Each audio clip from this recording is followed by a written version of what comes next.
Hey,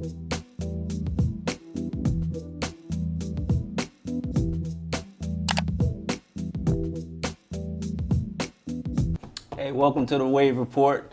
It's Tremonte. Like and subscribe to the channel. Today we have a special guest. Introduce yourself. Leslie Rosales. Thank you for coming on to the Wave Report today. Thank you for having me. I appreciate it. We are open to anyone coming on. Tell the people a little bit about where you're from. Yeah, so I was born and raised in Nicaragua for 13 years. Then my dad remarried and came to the United States when I was 13. Yeah, that's basically it. I speak fluent Spanish, and then when I came here, I started in 7th grade in middle school. And then at first, obviously I didn't speak English, so it was kind of hard to learn. And then it's been about 9 years since I've been here, and yeah. How much of a culture shock was it coming to America? It was very different. To start off, the roads are just a lot bigger than Nicaragua. Oh, yeah? Like Nicaragua, you would fit one car, and here you have three, almost 4 lanes and a highway. So seeing that was pretty cool. And besides that, the people, very different culture, very different, obviously language. Just the way that people interact was extremely different. In Latin America, we're very affectionate. We hug a lot and we tell people how much we love them. And here it's oh, hey, what's up? That's it. So it was very different, but it was good that I came here at 13 because then I got used to it fairly quickly. So yeah, you got time to adjust. Do you go back to visit? I've been back 2 times since I came back. Yeah. It's been 7 years since my last trip. Have you just stayed in Florida? Yeah, in Tampa too. Is Florida somewhere that you want to live long term, or you want to go somewhere else? You seem like a West Coast person for some reason. I get that vibe, you're a West Coast person. I'm actually a very outdoor nature person. So my dream is to move at a cabin in the mountains. And Colorado? Yeah, somewhere over there. And North Carolina, I've actually been there once. It's really nice. Yeah, you should move. Yeah. My wife talks about North Carolina a lot. So I had a little bit of background information on you from our dear mutual friend. And he said that you were struggling with some things in your life. Can you kind of inform the fans or the people who are watching? Yeah. So let's see. Little story. Yeah, go ahead. So when I came to the United States, it was in 7th grade. And then I, to start off, I never had any friends because my mom just always kept me isolated. So that just let me just be by myself and not really interact with other people or not know much about other people my age. Is that just because you came into America, or is she like that? No, she's like that back in Nicaragua. That's how she raised me. When I came here, I started going to school, and then I started seeing people that look different than your average Nicaraguan person.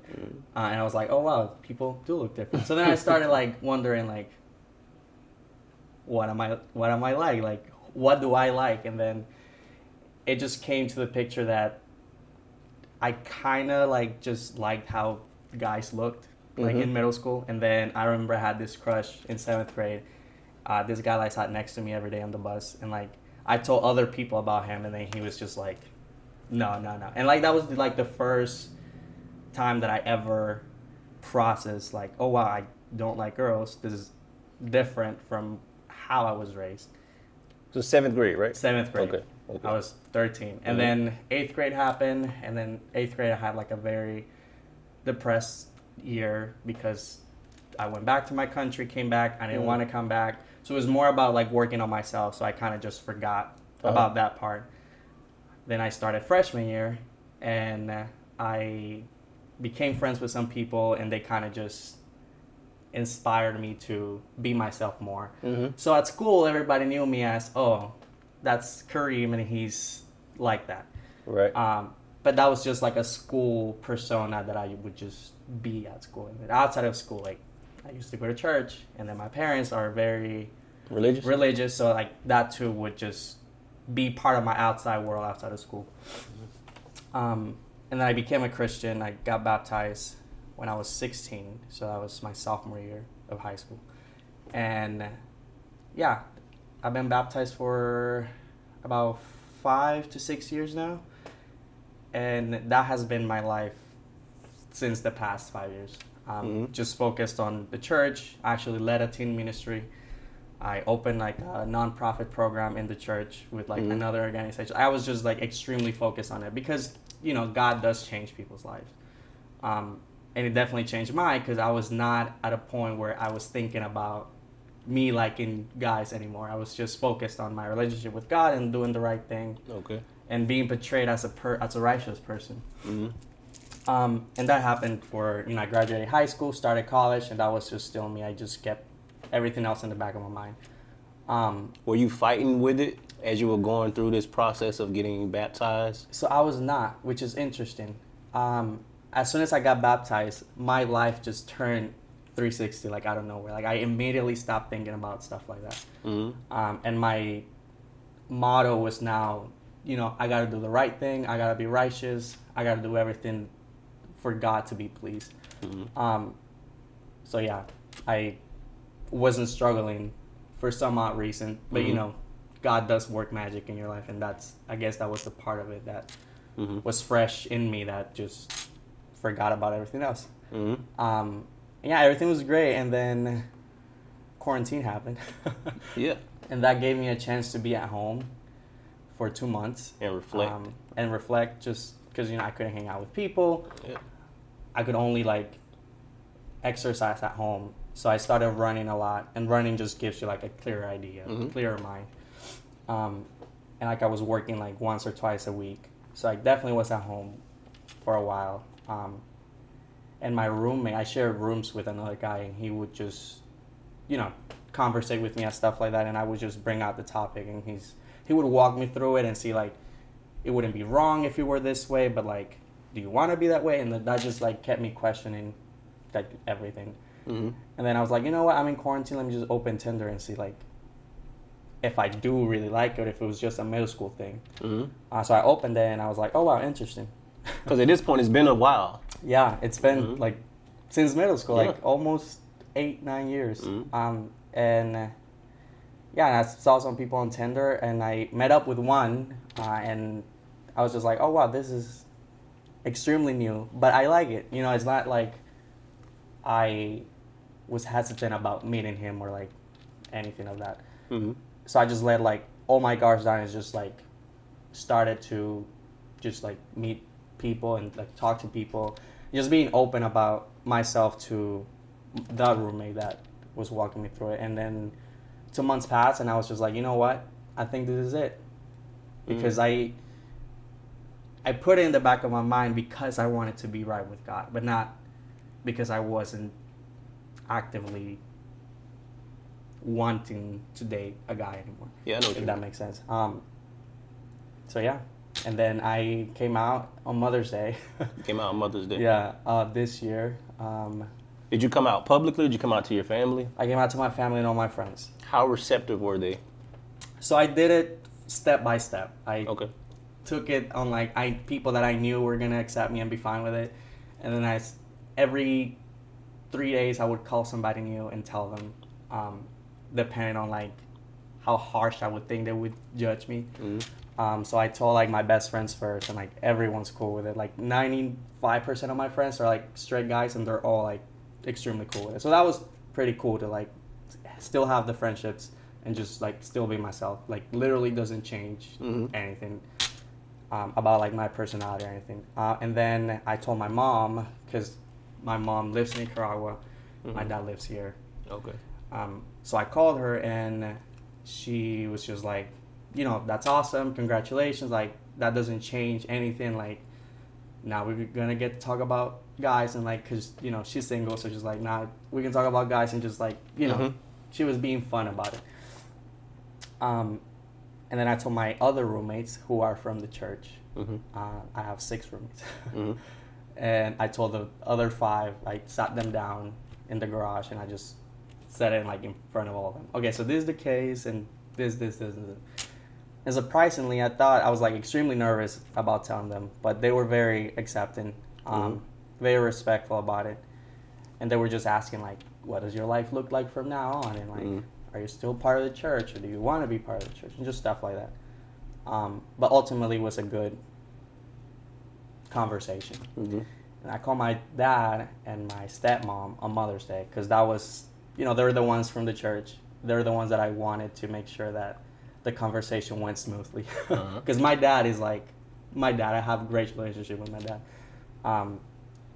So I called them, and it was like an hour and a half conversation. And I just gave them a little history background about how I felt since I was in middle school, and like how I felt since I was a kid. Because like now, if you see a kid playing with dolls, like that's more acceptable. But when I was growing up, like especially in Nicaragua, like No. you're not allowed to play with dolls. Yeah. So I knew I was different because I was playing with dolls. Mm-hmm.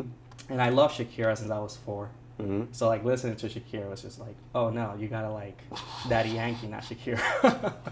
So that they kind of like had an idea because I was different than your average kid when it came to stuff like that. And yeah, I told them about everything, and then my stepmom spoke first, and she just basically said like, be open to the idea that God could change your life in the future, which I agree, because again, God works in mysterious ways. Like you never know what could happen in 50, 60 years, even next year. Very true. And then my dad was just like very supportive, like, you know, you're still my son, like doesn't change anything and all that stuff. So, and then after that, slowly posting on social media like a pride flag or like a comment about something, and ask me, oh hey, not to be rude, but are you gay? And I'm like, yeah, I just came out like last month. And they're like, oh cool, and that's it.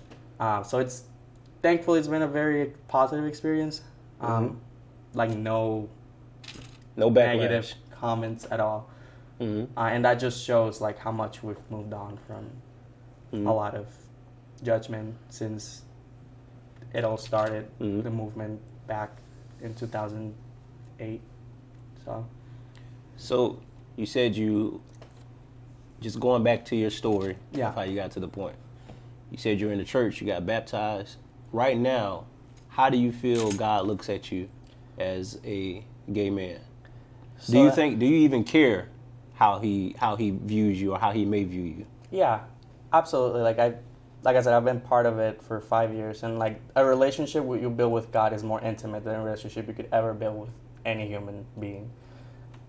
I quite don't understand where I'm at right now with him. I do care, obviously, what he thinks and like his plan on my life, like make sure it keeps on going. But there's this part of free will that just gives me the comfort in knowing that it's okay if I'm this way, because I can't change no matter how hard I try. I tried changing for 9 years and it just didn't work. So yeah, I still pray very deeply, and I feel very at peace. And at peace that I think comes from something outside of this world. Like peace within, obviously, because I'm free of being to be myself. But also peace knowing that it's okay that I'm this way. So I'm actually like a history major.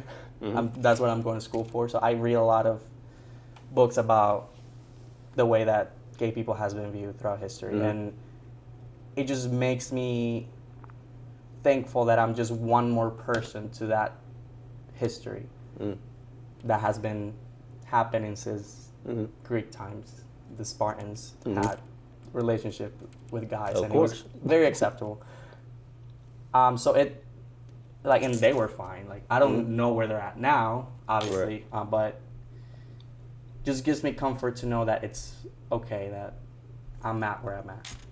Do you feel like the time where you were attempting to be Christian, like it was a time of self-discovery, or do you feel like you were kind of ignoring who you truly were? It's kind of both, because I definitely understood. I grew in character. I grew in my beliefs and my morals, in my perspective on different topics. It made me be more loving and more accepting of different people and more kind and more, do more volunteering for other people and serve other people. So it definitely developed this sense of being what a human being should be. But also this part where you're like, thinking throughout your day, like you see a random person walking down the street, I'm like, you know, you look good. Like things like that. But it wasn't like a struggle that every day was like, oh my, I can't be myself. It was just like I was so focused on, you know, bettering me then that I just kind of just put that to the side. In your opinion, do you believe that, because you said you felt this since you were younger, because you said you were playing with dolls. Do you believe people are born gay? In your opinion? Yes. Yes, I think so. For me, since, like I said, since I was a kid, I always, and again, this doesn't have to be the case, like, oh, you're more feminine when you're a kid, therefore you have to be gay. Like, right. That's not the case at all. But I'm speaking, like, from my experience, like, that's how I knew that, you know, I don't like girls. Because I, you know, in elementary school, I, like, had a little girlfriend, but I was just, like, annoyed by her. Like, we lasted for, like, a month, and, like, I was annoyed. I'm like, no. And then middle school, like, you know, I never had a girlfriend, so it was just a thing that, you know, I can't make myself like a girl. And I tried. Trust me, I tried, like, 3 times. Like, girls that are extremely pretty. And then I was just like, you know, I actually don't feel like this is going to work just because, you know, I need time to, like, better myself and this and that. But never told them, like, this is why, because I actually don't like girls. But, yeah, like, I think you are born with it because it's something that you can't just change. Even if you train yourself really hard to not like guys. Like, it's something inevitable that you just happen to do. There's this guy in part of the church that I go to called Guy Hammond, and he is a gay Christian, but he has a wife and 2 kids, and he writes a lot of books. And they basically said, like, you are born gay, you will forever like guys, but it's one of those things that you have to have a strong bond with God for him to help you walk away from that sin. Because essentially they view it as a sin. Do you view it that way? It's a process that I'm still learning about. So right now I don't, but I do understand why it could be a sin. And again, there's a lot of, like, underlined words in the Bible that applied back then but don't necessarily apply, stuff like that. And that's just, like, a topic that it's very, like, complex to, like, understand. So right now I don't view it as a sin. But he basically, like, he explains it, and he says, like, for him, he has a wife, he truly loves her, but he still struggles with that, and she knows that. So he just has to keep fighting every single day to basically force himself to be happy with his wife. Because that's God's purpose in his life. He doesn't want to give in to that sin, so he just tries, and that's, like, the key word, just tries to please God in every way, that he just basically isolates that idea and just moves on. So you're one of the few people that I've heard of and just seen, like, tangibly, that I could see you here, that you've had, like, unwavering support when you've come out. Why is there a stigma when people come out? Not necessarily today, because I think people are more open to it, but how old are you? Almost 22. Next month. You're young. And my era coming up, I'm 32. Yeah. People have a hard time, especially in the black community. Yeah. When we have a lot of gay people, but they don't come out, or they have a hard time coming out because of the family backlash and the friends backlash. Do you know of any friends who've had a rough time coming out? And if that were to happen to you, if that had happened to you, how would you have responded to that? So interestingly enough, I actually don't have any gay friends.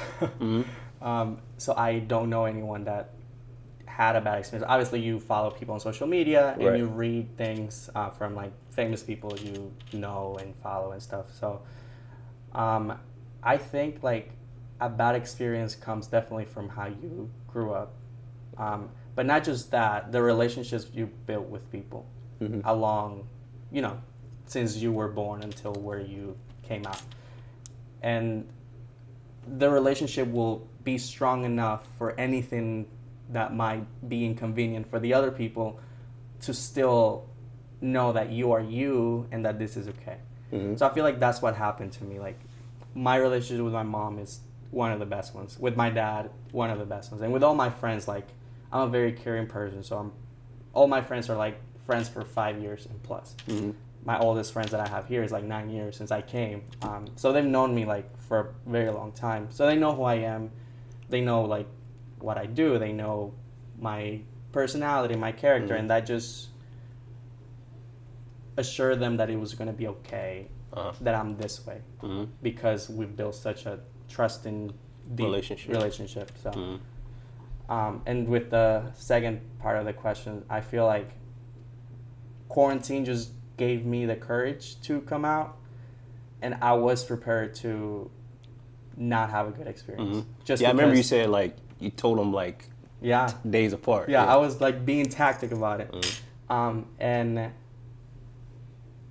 yeah, I was prepared, and, like, that's why I said, like, I went with the people that were easy to tell first, and then moved on to my parents last, just because of the huge respect I have for them, and their opinion, like, mattered to me. So it slowly just built up the courage after I told people, but I was prepared to feel and receive any negativity that would come. And thankfully that was not the case. But it's one of those things that I'm just like, I'm ready to come out, and whatever happens, like, happens. Like, I'm ready to just be myself, be with who I want, and just, basically forget about what everyone says. But obviously you care about what everyone says. So Your stepmom, you said she stated that be open to God changing your life somewhere down the line. Yeah. As you mentioned, you never know what God's going to do in your life.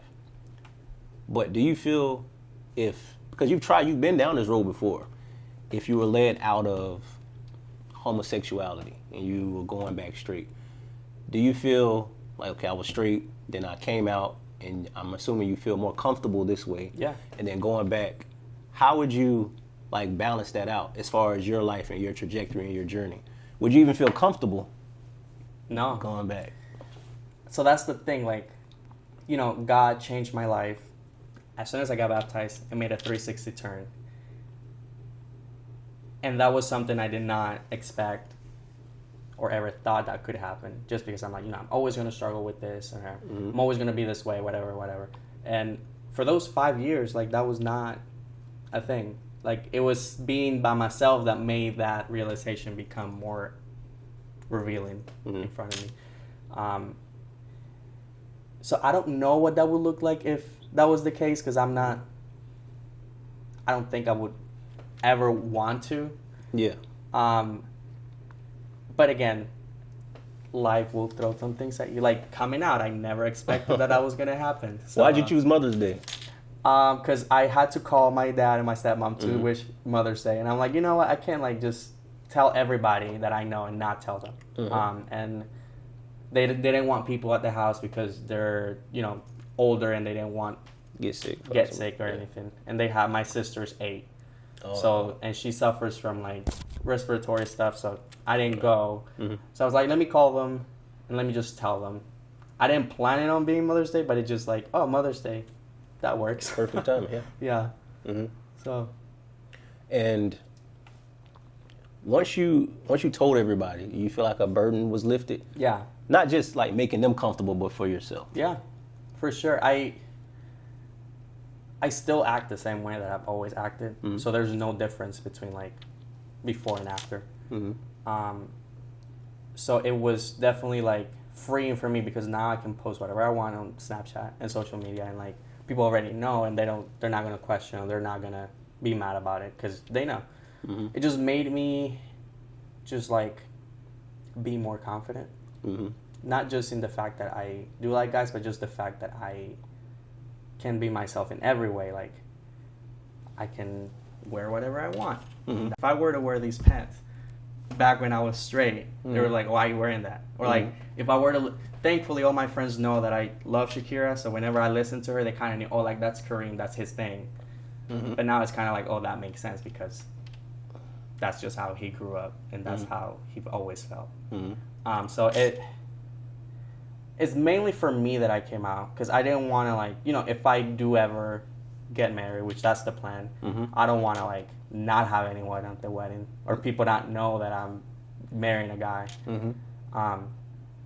Just kind of train people to know that this is my life from now on and that it's fine that it's that way. So this is like a eureka moment. You're like, okay, I'm going to come out on this day. Did you plan to come out in 2020 at all? No. Or was it just like, I can feel it like this the time? Yeah. Certain events happened in 2019 that made me just like question everything more. And that was like interesting. Like I was just enjoying the ride. I wasn't thinking of coming out, or I was just like, you know, this is just for now. Let me just keep on going and see if it like goes away or whatever. And like, no, it never go away. I wasn't planning on doing it at all. I never planned on coming out because I wasn't sure that I was like that. So. And what's the hardest part? You would if you had to guess for people to come out. Like, why do a lot of people, they don't come out and they end up living lives that, according to them, they're like unsatisfied. Yeah. Like they're married with kids, but deep down they like men. Yeah. I feel like they want to keep the relationships they have because that gives them comfort and protection. They want to keep their parents the way that their relationship is. They don't want anything shaky because they might know their parents' personality and they might not want to deal with it. True. They don't want to lose the friendships that they've had for so long because they're afraid of that they won't accept it. It's mainly about what people think, what that makes it hard, at least for me, to come out. Because I'm like, okay, I don't want to lose this friend that I've been friends for 9 years. Like, if I tell her, like, how's she going to feel? Or if I tell my dad, like, is he going to, like, stop being my dad? Because I've read some stories, and I'm like, oh, yeah. That does happen. Yeah. And I feel like the negative stories of people coming out are portrayed more in the media, that it just scares people more. You barely see happy stories or like, oh, I came out and everybody's happy with it. I mean, now you do because it's 2020. Things are different. But, yeah, I feel like just the relationships, you are afraid of losing them. Yeah. So I think that's what makes it harder for people to come out. Will you, because I don't know if you've been, have you been to church since? So we're actually still in quarantine, so the church's not open. Because some churches like have open. Yeah. You shouldn't be opening, but some of them have open. Yeah. So I didn't know if your church is open or not. They're not. So I still don't know if I will go back, just because, like, you know, we've been quarantined since February. Yeah, just about. And the church has been closed since then. Okay. They do streaming online and stuff. Okay. And yeah, I don't know. I think it was a good time if I were not to go to church again that it happened during quarantine, because now, you know, the attendance rate will be less when church opens, because I just know so many people that will not go back to church because they either move on with their life, they move somewhere else, they just lose contact with the church. That's what gave them strength, and they don't have that anymore because they don't go to it. So it's one of those things that I can fall under and be like, oh, you know, quarantine like made it easy for me to not go. When it opens, I do want to go because I want to see everybody. I mean, I've known these people for a long time. For a long, long time. And not because I want to explain, because I don't owe any of them an explanation, but just because I want to see them, see how they are, catch them up with how I'm doing. But, yeah. Okay. Yeah. Switching gears, you do have a book out. I wish you would have brought a copy. Yeah, I know. I'm an avid reader. But tell us the title of the book and when did it come out and what is the book about? It's called Double Vision. It came out February 14. This year. So Valentine's Day. It has nothing to do with Valentine's, but I'm like... You have a good habit of picking these days for things to... Like, there's already attention on something. Let me just put more attention onto it. And I had a book event a week after, where a lot of people from the church, my family, my friends came. I shared events with another friend of mine that's also a writer, and we both released our own books.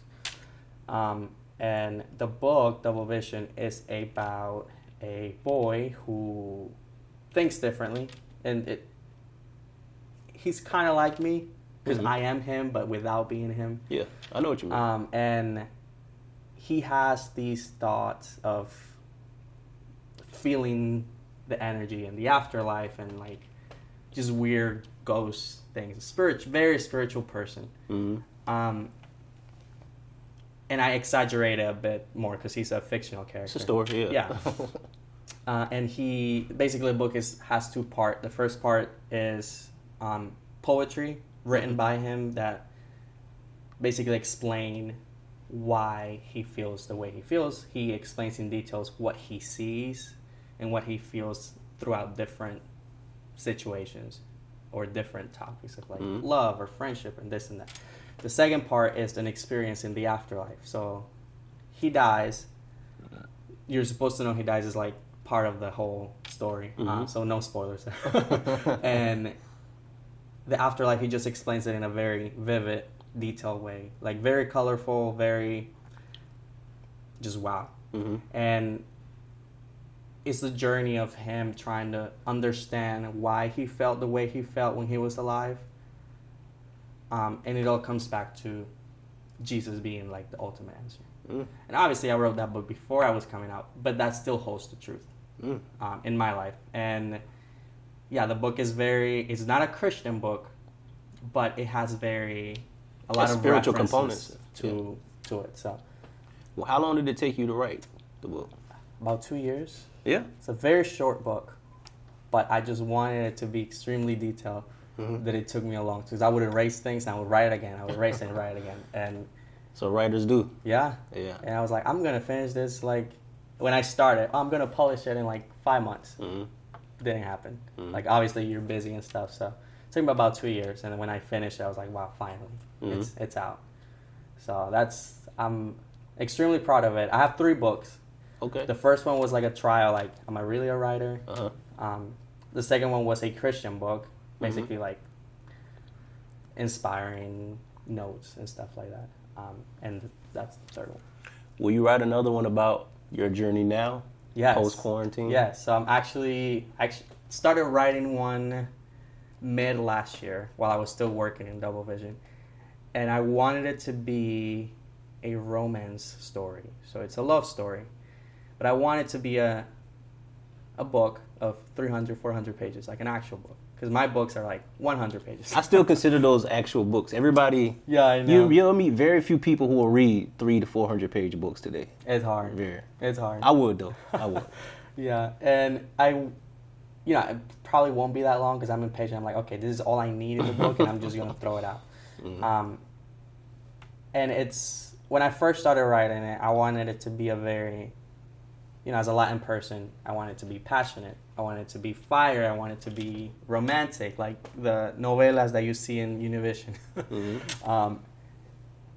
And then now, as I'm rethinking of like the structure of it, I'm like, let me shift that to where I'm at now, without me putting myself in the story, because it's not, a memoir to myself or anything.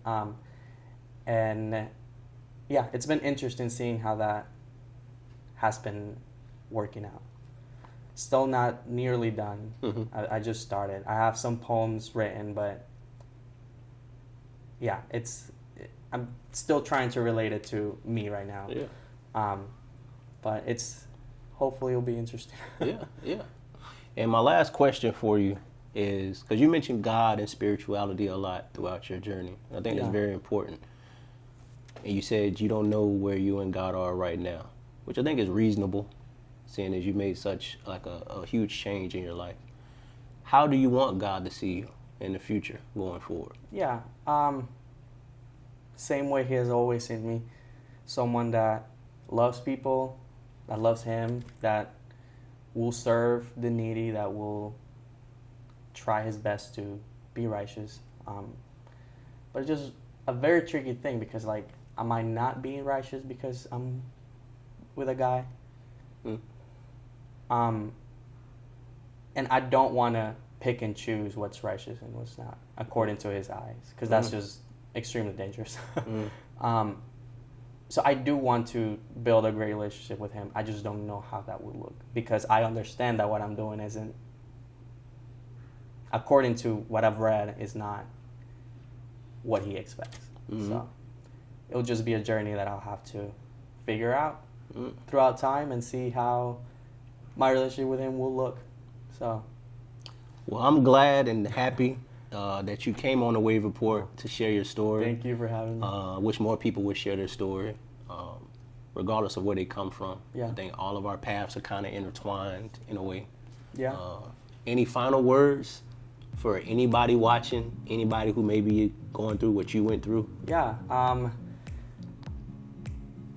Let's see. That's a good question. It is not as hard as you think it is coming out.